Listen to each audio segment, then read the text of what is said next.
Assalamualaikum warahmatullahi wabarakatuh. Salam jumpa kembali di Suara Kampung Channel. Sahabat semuanya, bagi yang menemukan video ini, ketemu video ini, menonton video ini di pagi hari, ya saya ucapkan selamat pagi. Yang nontonnya di siang hari, ketemunya siang hari, ya saya ucapkan selamat siang. Dan yang nontonnya atau ketemu videonya ini di malam hari, ya juga saya sampaikan selamat malam. Ya dengan doa dan harapan mudah-mudahan kita semua selalu dalam lindungan Allah Subhanahu wa Ta'ala. Sahabat semuanya, beberapa hari lalu kita dibingungkan, nggak tahu sampean bingung atau tidak. Kalau saya ya bingung dengan deklarasinya Partai Umat di Rakernas. Maksudnya Partai Umat mendeklarasikan dirinya sebagai partai politik identitas. Padahal kita tahu di berbagai kesempatan Pak Presiden Jokowi itu mewanti-wanti, berpesan agar kita bangsa Indonesia ini hendaknya tidak lagi terjebak di dalam politik identitas, karena untuk bangsa dan negara sebesar kita ini politik identitas sangat berbahaya. Ya, kita bingung. Di satu sisi Pak Presiden katakan politik identitas itu berbahaya, sementara partainya Mbah Amin Rais lewat menantunya Mas Ridho justru mendeklarasikan partainya sebagai partai politik identitas. Untuk jelasnya kita ikuti sedikit cuplikan videonya.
Ya saudaraku, sekilas apa yang disampaikan oleh Mas Ridho ini ya benar.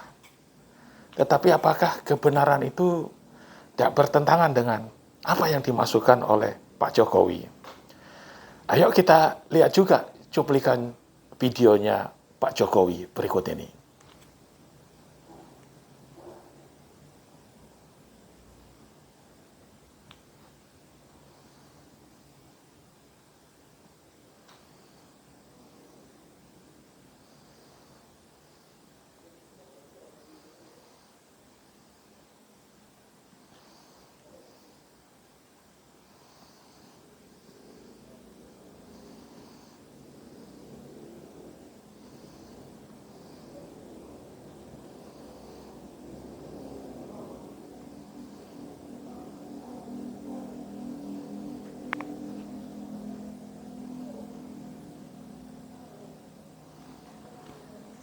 Nah, yo bingung kan? Saya juga bingung dengar apa yang disampaikan oleh Pak Jokowi tadi.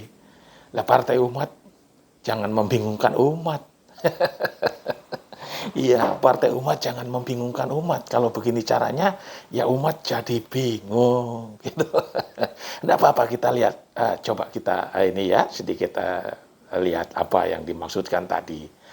Jadi tadi Ridho mengatakan bahwa partai politik itu tanpa agama, ya tanpa ada moralitas agama, partai itu nggak akan ada apa-apanya, kosong itu.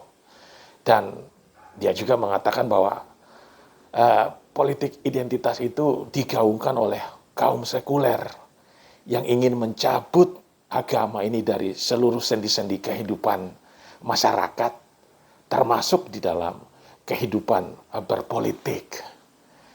Ya, padahal kita tahu kan, selama ini identitas politik di Indonesia itu tidak pernah hilang sampai saat sekarang ini.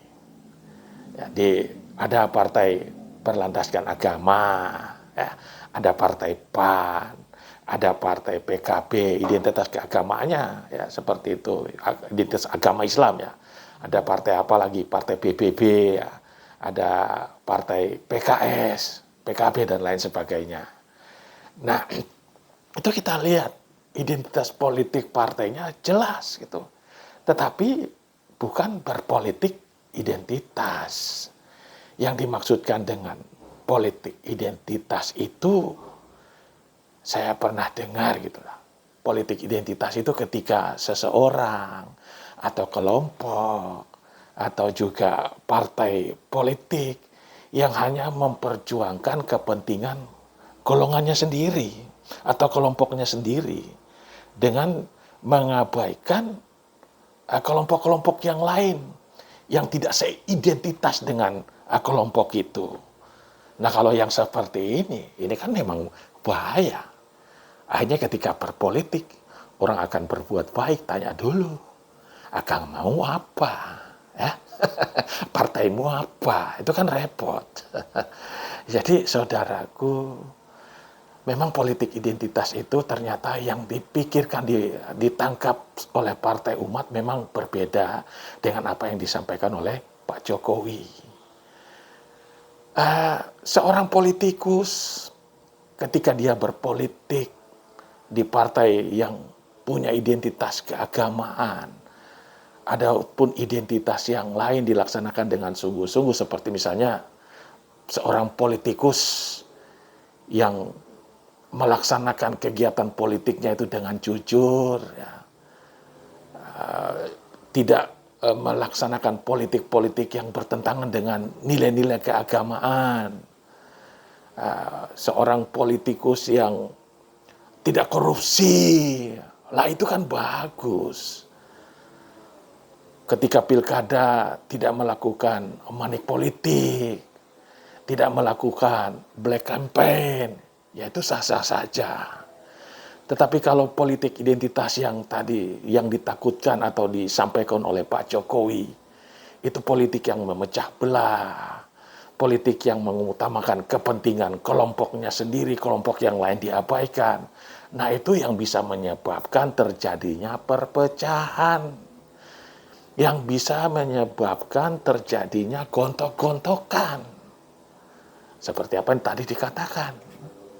Saatnya sekarang partai-partai politik yang akan berkompetisi di tahun 2024 nanti, seperti yang tadi disampaikan oleh Pak Presiden, yang diadu itu adalah adu gagasan, adu ide, ya, adu program, ya, bukan adu yang lain-lain, ya, adu politik berdasarkan, ya pokoknya ini harus kita pilih karena dia seagama dengan kita. Si B harus kita pilih karena sesuku dengan kita.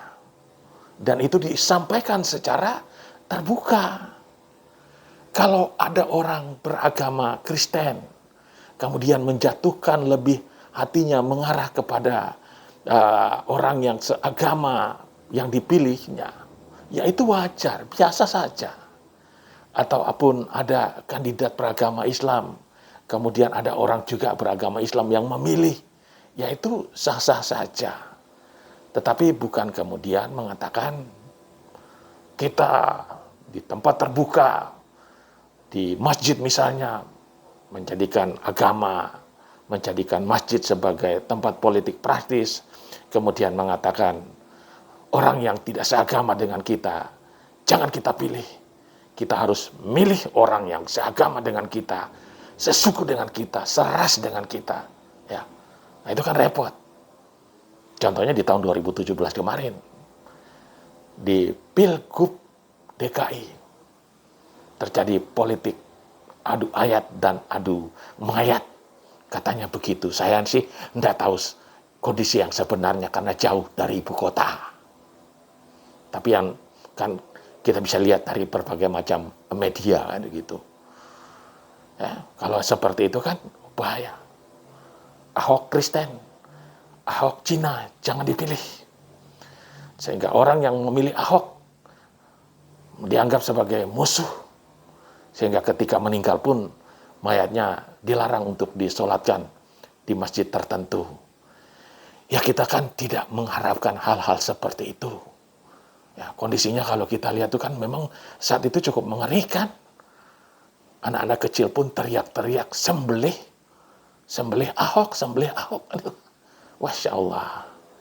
Ya kita doakan saja mudah-mudahan di Pilpres 2024 nanti apa yang disampaikan oleh Pak Presiden bisa menjadi kenyataan, artinya kita tidak terjebak dalam politik identitas. Ayo, para petinggi politik tanah air ini, orang-orang yang cerdik pandai, dari partai manapun juga, termasuk partai umat, jangan lagi membingungkan umat yang di bawah-bawah ini. Kasihan. Assalamualaikum warahmatullahi wabarakatuh.